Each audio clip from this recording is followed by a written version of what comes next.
Noong wala pang hari ang mga Israelita, ang pamamalakad ay direktang dinadaan sa mga propeta. Kagaya ni Samuel bilang leader. Noong tumanda na si Samuel, ipinalit niya ang kanyang mga anak, kagaya ni Joel at Abijah. Ngunit nagkaroon ng korupsyon at mga injustices. Dahil riyan ay pinuntahan si Samuel ng mga elders mula sa iba't ibang villages ng Israel at humihingi sila ng hari. Nanalangin si Samuel kay Ama na Yahweh at sinabi niya ang hiling ng mga tao. Ang isinagot ng Ama ay ganito, ako ang nireject nila bilang hari, at sinabi ni Yahweh na kung bibigyan sila ng hari, dahil gusto nila gumaya sa ibang bansa, ay kukunin sa kanila ang panganay nilang anak upang magsilbi sa kanilang hari. Kukunin din ang 10% ng kanilang mga ani at hayop para sa hari. At sila ay magiging alipin ng hari.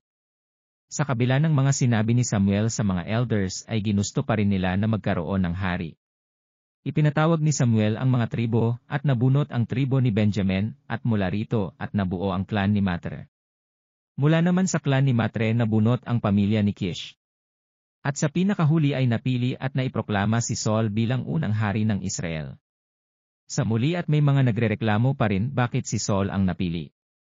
Dito makikita natin na puro reklamo na lang ang mga tao. Pakatandaang mabuti na kung anong proseso ang pinagdaanan bago napili ang hari. Wala pong kampanya ang naganap.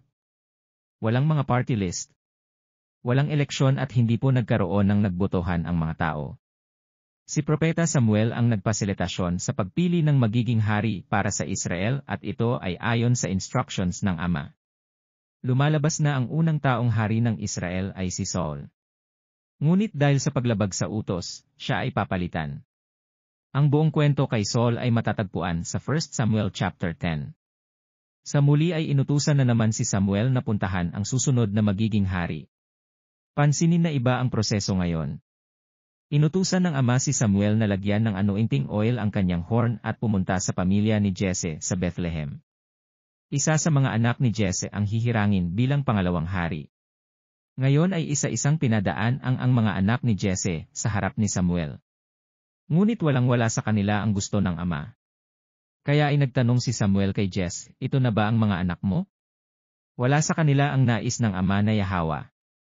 Kaya ang sinabi ni Jesse, mayroon pang isa iyong bonso, na nagpapastol ng mga tupa sa ilang, madaling iniutos ni Samuel na ipatawag ito. Noong dumating si David, sinabi ng Ama kay Samuel ito yon. I-anoint mo bilang papalit kay Saul. At sa oras namang yaon, iniwan si Saul ng espiritu ng Ama at lumipat kay David. Kahit anointed na si David ay hindi ito kaagad nakaupo o nailuklok sa trono. Marami pa ang pinagdaanan dahil nasa pwesto pa si Saul. Ayaw pa niyang bumaba. Sa panahong iyon ay hinahamon ng Palestina sa digmaan ang Israel. Bambato nila si Goliath na sinasabing heganti. Tandaan na ang heganti ay maling translation ng mga Greeks. Si Goliath ay anak ng Nephilim, si Goliath ay isang Nephilim hybrid. Tinanggap ni David ang hamon ni Goliath, kahit si Haring Saul ay hindi siya naawat. Sa puntong ito ay alam na po ninyo kung paanong napatay ni David si Goliath, gamit ang sling na binabalaan ng bato.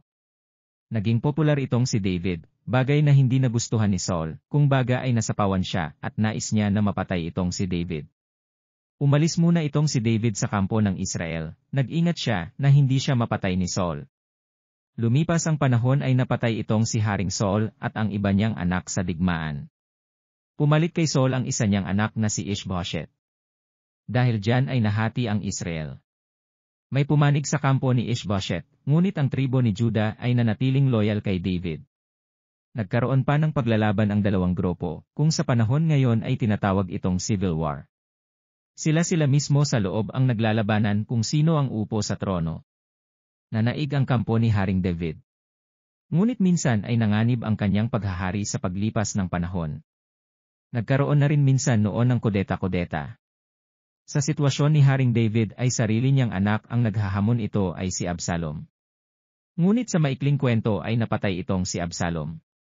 Hindi dahil iniutos ni Haring David, ang may gawa ay ang mga tauhan na lamang ni Haring David ang may mga pakana at walang kinalaman si Haring David.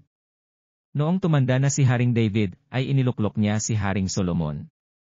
Tandaan na na-anoint itong si Haring Solomon sa Gihon Spring at ito ay isang maliit na bahagi lamang ng isang malaking Gihon water system.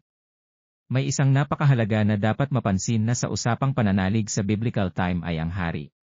Hindi po kagaya sa demokratikong gobyerno ngayon na hands-off, o walang karapatan ang hari o presidente kung ang pag-uusapan ay belief system ng bansa. Dahil sa katotohanang iyan na nakasaad mismo sa Torah, na walang magagawa itong mga relihiyong ipinaglalaban iyong demokrasi o mga religious freedom na iyan. Dahil taliwas po iyan sa ibinibigay na halimbawa ng Torah. Iyong structure of government ay ibang-iba po kung ihahambing niyo sa democratic form of government, kabaliktaran. Huwag sana babaluktutin ang aming sinasabi na ang democratic form of government ay masama at ang mabuti ay ang socialism. Magising nawa ang inyong diwa sa aming mga inilalahad sa video na ito upang masumpungan ang katotohanan. Abangan niyo po ang mga susunod na upload video ukol sa Torah and Covenant at maging sa mga kasaysayan. Maraming salamat po sa panonood. Be blessed. Shalom.